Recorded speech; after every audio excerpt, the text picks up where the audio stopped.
Blue Beetle has so much working against it that it has no right to be as entertaining as it is. Yet, despite the never-ending dirge of identity politics, I actually didn't completely hate it. Let's break it down, along with all that is woke. Zolo Meridueña, I think I got that right, who is best known for his role as the Ernest Miguel Diaz in the Netflix series Cobra Kai, plays Jaime Reyes, and you better pronounce that right. Jaime is a recent college graduate who, upon returning home, discovers that his family is in crisis. Complicating things further, Jaime soon finds himself inextricably merged with a piece of advanced alien tech in the shape of a large blue scarab, which grants him powers far beyond those of mortal men. Jaime will have to learn what it takes to be a hero if he wishes to save his family and the world. Blue Beetle is packed full of clunky dialogue, almost no character growth, and an unimaginative and formulaic plot recycled from the 80s. Neither distractingly bad nor worthy of much praise, Zolo's Jaime has no identity or personality other than that of being a nice and well-mannered young man, which is the movie's secret sauce.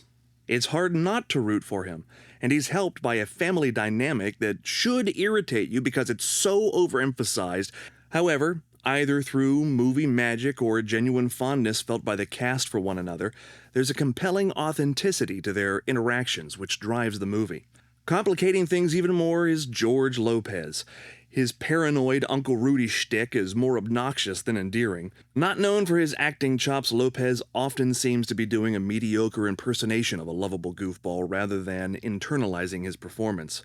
What about the villain, you might ask? After all, a superhero film is often only as good as its villain. And if that axiom holds true, Blue Beetle has no hope of pulling out of its opening weekend earnings nosedive. The talented Susan Sarandon, a powerhouse actress who's usually capable of making cereal ingredients sound compelling, phones it in via tin can and string. Now, for as much as the movie preaches at the altar of identity politics, and it does, it somehow finds time to promote the importance of having a loving and traditional family above all else. Further, and in what is a refreshing divergence from most other modern cinema, the Catholic faith isn't treated as a joke. Oh, and as an added bonus, the existence of a meaningful afterlife is now DCU canon. Let's talk about the identity politics that are occasionally, never-endingly, repeatedly used to bludgeon the audience throughout. The parents, grandmother, and the uncle, they're all illegal Mexican immigrants, and they make sure that you know it.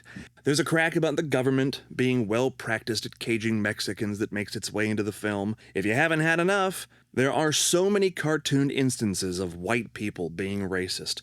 First and foremost, every white person in the film is either evil, racist, or a rich douchebag.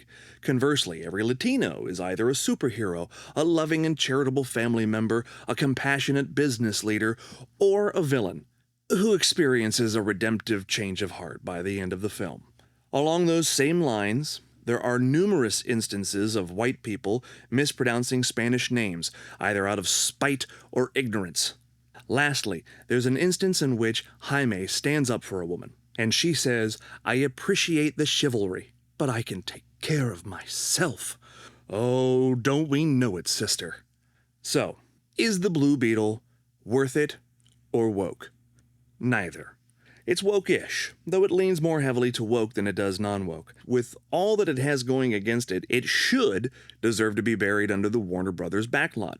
Instead, by virtue of excellent pacing for the second and third acts, effects that are at least better than the Flash microwave baby, and the aforementioned sincerity, Blue Beetle manages to eke out enough chuckles and smiles from the audience while delivering sufficient action to distract you for 2 hours. It's probably not worth seeing in the theaters, but you could rent a lot worse. For even more details, including more woke elements, click on the link in the description to read our full review. And remember, as you like this video and subscribe, the Oscars suck, the critics are a joke. We'll let you know if it's worth it or woke. God bless.